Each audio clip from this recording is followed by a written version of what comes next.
A 19-year-old Marine ran alone into a hail of bullets and took down 50 Japanese soldiers. How did he survive the impossible? At 7:30 a.m. on September 18, 1944, Private First Class Arthur Jackson pressed himself against a jagged coral ridge on Peleliu Island. To his left, machine gun fire shredded the ranks of fellow Marines. He was just 19, 3 days into the island fight, with no confirmed kills to his name.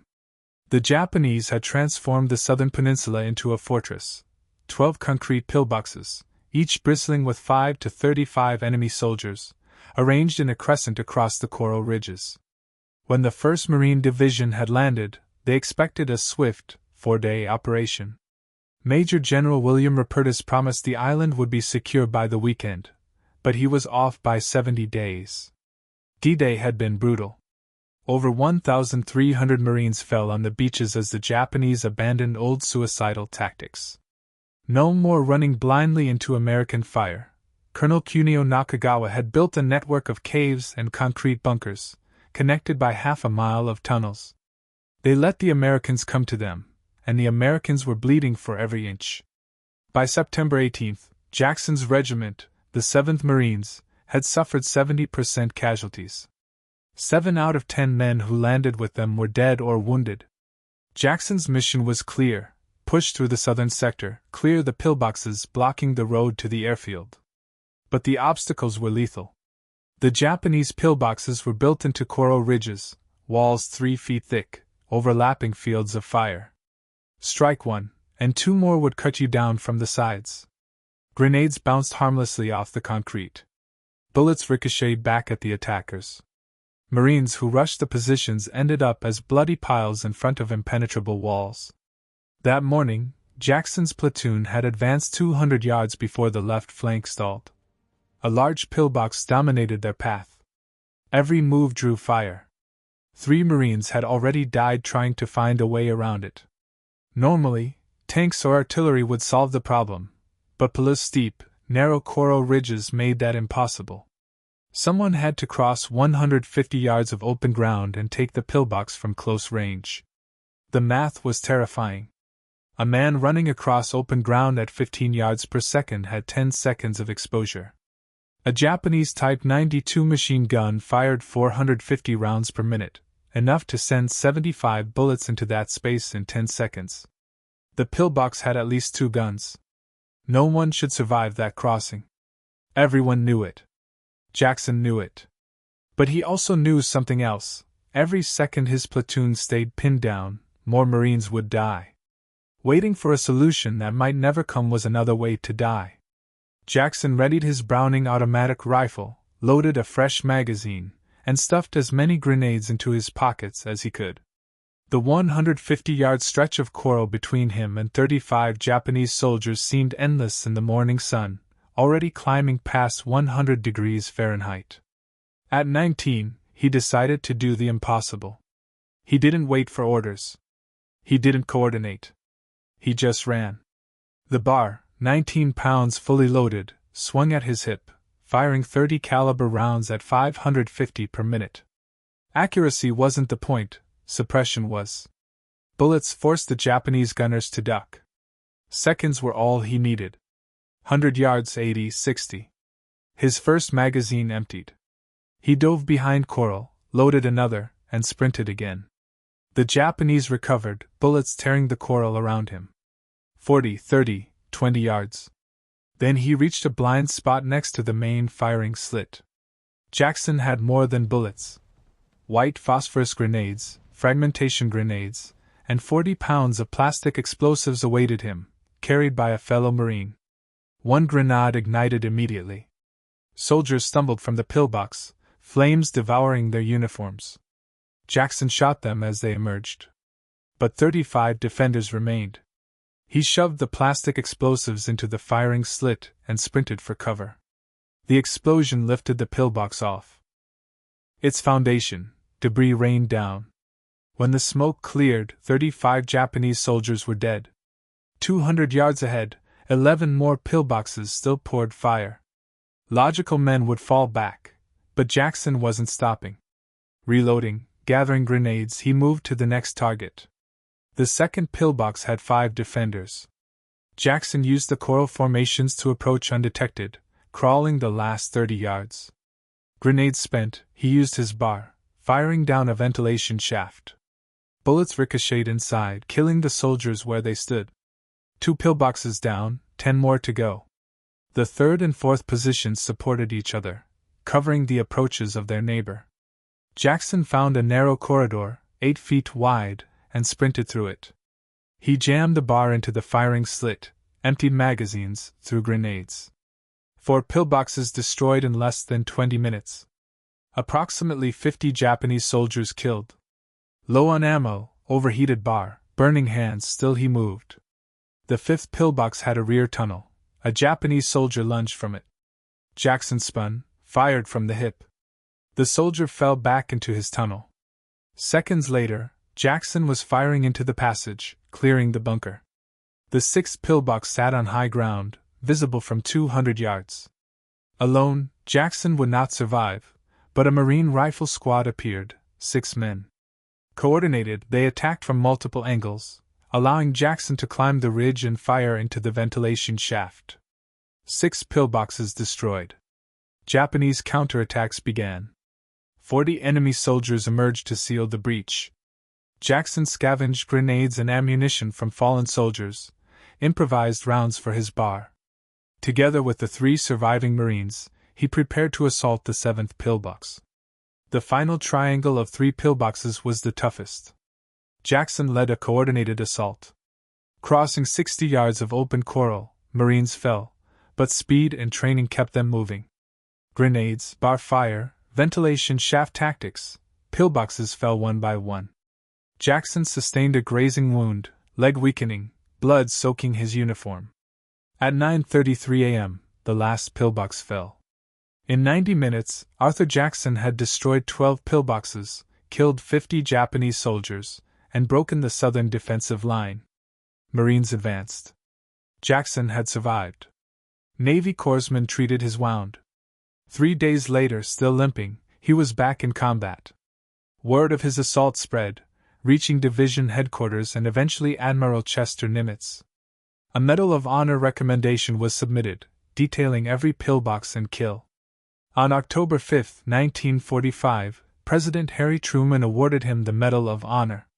Jackson returned home, raised a family, worked for the USPS, walked with a slight limp, and rarely spoke of Peleliu. Decades later, he shared his story publicly, visiting schools and veterans groups. In 2011, he visited the USS Peleliu, presenting his Medal of Honor flag. He was the last surviving Medal of Honor recipient from that battle. On June 14, 2017, at age 92, Arthur Jackson passed away in Boise, Idaho.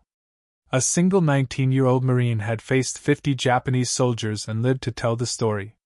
His courage changed the course of the battle, the regiment, and the island itself. If this story moved you, support WW2 Impact by liking, subscribing, and turning on notifications. Every click helps preserve the legacy of Marines like Arthur Jackson, whose heroism should never be forgotten. On the morning of September 18, 1944, a 19-year-old Marine crouched behind a jagged coral ridge on Peleliu Island, surrounded by chaos. Machine gun fire ripped through the air, cutting down Marines just yards away from him. His regiment had already suffered devastating losses. Nearly 70% of the men who landed were now dead or wounded. Ahead of him stood a nightmare. 12 heavily fortified Japanese pillboxes were carved into the coral ridges, each packed with soldiers and overlapping fields of fire. Every Marine who tried to approach them had been cut down instantly. Tanks couldn't reach them, artillery couldn't destroy them, and grenades bounced uselessly off their thick concrete walls. But one pillbox in particular had completely halted the advance. It dominated the battlefield, locking down the entire area with relentless gunfire. Someone had to cross nearly 150 yards of open ground to silence it, a distance that meant certain death under machine gun fire. The young Marine, Private First Class Arthur Jackson, understood the reality. If he stayed where he was, more of his fellow Marines would die. Waiting wasn't survival, it was surrender. So he made a decision. Without waiting for orders, Jackson loaded his Browning automatic rifle, stuffed grenades into his pockets, and sprinted into the open battlefield. Bullets tore through the coral around him as he ran, firing continuously to force enemy gunners to duck. Step by step, yard by yard, he closed the impossible distance. Reaching the pillbox, Jackson unleashed white phosphorus grenades, driving soldiers out in flames. Then he shoved explosives into the firing slit and dove for cover. The blast tore the bunker apart, killing dozens inside. But he didn't stop. Moving alone across the battlefield, Jackson attacked pillbox after pillbox, firing through ventilation shafts, throwing grenades into tunnels, and outmaneuvering defenders who never expected a single Marine to strike so aggressively. In just 90 minutes, he destroyed 12 enemy strongpoints, killed 50 Japanese soldiers, and shattered the defensive line that had been stopping the entire Marine advance. Wounded, exhausted, and nearly out of ammunition, Arthur Jackson had accomplished what seemed impossible. His courage saved countless lives that day, and earned him the Medal of Honor. At just 19 years old, one Marine changed the course of an entire battle, simply because he refused to stop. It only broke the first wall. Even after the southern defenses collapsed, the fight for Peleliu Island was far from over. Japanese forces still controlled a vast network of caves hidden deep inside the coral hills. These weren't ordinary bunkers, they were underground fortresses, connected by tunnels stretching for miles. American commanders had expected the island to fall in just 4 days. But the battle dragged on for more than 2 brutal months. Inside the caves, Japanese troops refused to surrender. They launched sudden night attacks, ambushes, and sniper strikes. Marines fought not just an enemy they could see, but an enemy hidden beneath the earth itself. By October 1944, the fighting reached the deadly ridges known as Bloody Nose Ridge, where temperatures soared above 100 degrees and water was scarce. Every inch of ground had to be taken with flamethrowers, explosives, and close-quarters combat. The cost was devastating. More than 10,000 American casualties piled up during the campaign. Nearly the entire Japanese garrison was wiped out. But despite the terrible losses, the capture of the island helped secure airfields that supported future Allied operations across the Pacific, including the advance toward the Philippines under Admiral Chester Nimitz. By late November 1944, the Battle of Peleliu was finally declared over. It had become one of the bloodiest and most controversial battles of the Pacific War, a place where courage like Arthur Jackson's was repeated again and again by thousands of Marines fighting in silence, heat, and relentless danger. Because in World War II, even one victory often came at an unimaginable cost. By late 1944, the Pacific War was no longer about survival. It had become a race toward final victory. Japan's empire stretched across thousands of miles, from the jungles of Southeast Asia to remote Pacific islands. But beneath that vast territory lay a hidden weakness. Japan did not produce enough oil to sustain its war machine. Instead, it depended entirely on resources captured from other nations, particularly the oil fields of the Dutch East Indies and the raw materials of Southeast Asia. All of these supplies traveled to one critical maritime crossroads, the Philippines. These islands sat directly across Japan's supply routes. Every tanker carrying oil, every cargo ship carrying rubber, and every military convoy had to pass nearby. If Allied forces captured the Philippines, Japan would face a devastating reality. Its military would slowly starve. Ships would sit idle without fuel. Aircraft would remain grounded. Factories would fall silent. But for Americans, the Philippines were more than strategic territory. They were symbolic. In 1942, when Japanese forces invaded, American and Filipino troops fought desperately but were eventually overwhelmed. After their surrender, thousands were forced into the brutal Bataan Death March. Many prisoners died along the way, from hunger, exhaustion, disease, and abuse. The memory of that tragedy remained deeply etched in American consciousness. So when the decision was made to return to the Philippines, it was not simply a military objective. It was a promise of redemption. On October 20, 1944, the largest amphibious assault ever conducted in the Pacific began. Across the waters of Leyte Gulf, an enormous Allied armada gathered. The sheer scale was staggering. Hundreds of ships formed layers across the ocean, massive battleships bristling with guns, sleek aircraft carriers launching waves of planes, and long columns of troop transports packed with soldiers. Destroyers weaved between them like guardians. The sea itself seemed transformed into a moving battlefield. As dawn broke, naval guns opened fire. Thunderous shells arced through the sky, striking Japanese positions along the coastline. Explosions shook the ground, sending smoke and debris high into the air. Soon after, landing craft surged forward. As their ramps dropped, thousands of American soldiers poured into the water, wading toward the beaches under the distant rumble of war. Despite expectations of fierce resistance, the initial landings encountered only scattered opposition. To many soldiers, it seemed almost too easy.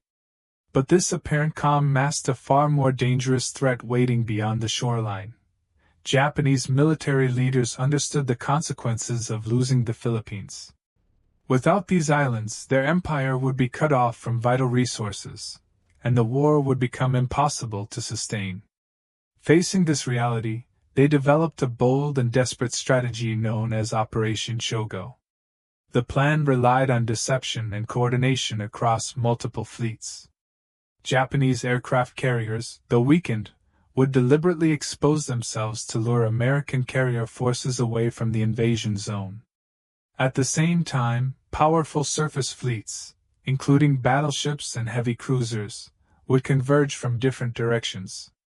Their goal was clear: break through to the invasion area and destroy the vulnerable Allied transport ships carrying troops and supplies. If successful, it could trap thousands of soldiers on the beaches without reinforcement or resupply. But the plan carried enormous risks. Japan was committing nearly all of its remaining naval strength. Failure would mean the destruction of its fleet. Yet Japanese commanders believed they had no other choice. Between October 23 and October 26, 1944, the waters surrounding Leyte Gulf erupted into the largest naval battle in human history. The conflict unfolded across multiple seas and involved hundreds of ships and aircraft. American submarines struck first, ambushing Japanese formations and sinking several major cruisers. Soon afterward, American carrier aircraft launched relentless waves of attacks. One of the most dramatic moments came during the assault on the battleship Musashi. As one of the largest warships ever built, she was designed to withstand massive punishment. But wave after wave of torpedo bombers and dive bombers attacked relentlessly. Each strike weakened her defenses. Flooding spread through her compartments. Eventually, the giant battleship lost stability and slowly sank beneath the waves. Her destruction symbolized the fading power of Japan's once dominant navy. On October 25, a small American escort fleet near Samar found itself facing an overwhelming threat. From the morning mist emerged a powerful Japanese force led by the massive battleship Yamato. This fleet possessed guns capable of firing shells weighing more than a ton, enough to destroy smaller ships with a single hit. The American vessels were vastly outmatched.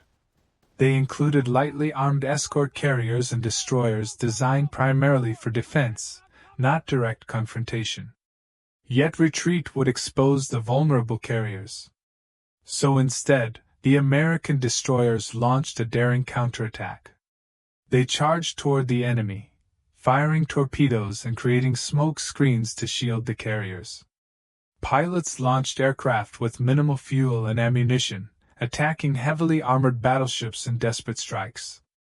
This extraordinary resistance created confusion among Japanese commanders, who believed they were facing a much larger force. In an unexpected turn, the Japanese fleet withdrew. The courage of a small group of ships had prevented disaster. During the battle, Japan introduced a new and terrifying tactic: kamikaze attacks. These missions involved pilots deliberately crashing explosive-laden aircraft into Allied ships. The concept was rooted in desperation. Japan lacked sufficient resources to compete with Allied industrial power. By sacrificing pilots and aircraft in single attacks, they hoped to inflict maximum damage. On October 25, the first organized kamikaze strikes hit American carriers. Planes descended at high speed, crashing directly into flight decks. Explosions ignited fires that spread rapidly across ships. The psychological impact was immense. From that moment onward, every approaching aircraft represented a potential suicide threat. Naval warfare in the Pacific entered a new and deadly phase. By the end of the Battle of Leyte Gulf, Japan's naval power had been devastated. The losses were catastrophic. Aircraft carriers, battleships, cruisers, and destroyers were sunk or heavily damaged. More importantly, Japan no longer possessed the fuel, ships, or trained crews necessary for large-scale naval operations. From this point forward, control of the Pacific Ocean firmly rested with Allied forces. Japan's navy, once a dominant force, had effectively ceased to exist as a strategic threat. Despite the naval victory, the campaign on land remained difficult. Japanese troops fought from fortified positions across jungles, hills, and caves. Heavy rainfall turned roads into mud, slowing movement and supply lines.